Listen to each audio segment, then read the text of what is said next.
Hey there, welcome back to our channel. Today, we're going to show you how to create an Instagram account right from your computer. First things first, open your favorite web browser and head over to Instagram.com.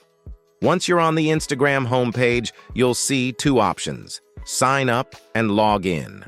Since we're creating a new account, click on Sign Up.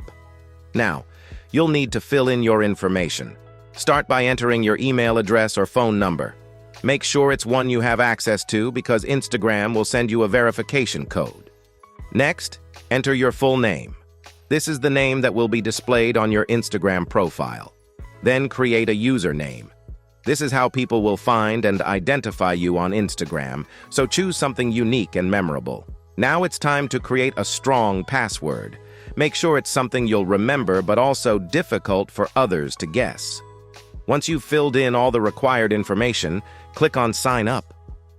Now fill in your date of birth and then tap on Next. Instagram will then send a verification code to the email address or phone number you provided. Check your inbox or messages and enter the code here. After you've entered the verification code, click on Next. Lastly, complete your profile by adding a profile picture and filling out your bio.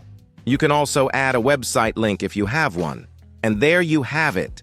You've successfully created an Instagram account on your computer. If you find this video useful, please show your support with a like. Your feedback is invaluable to us, so feel free to share your thoughts and suggestions in the comments section below. We're eager to hear from you.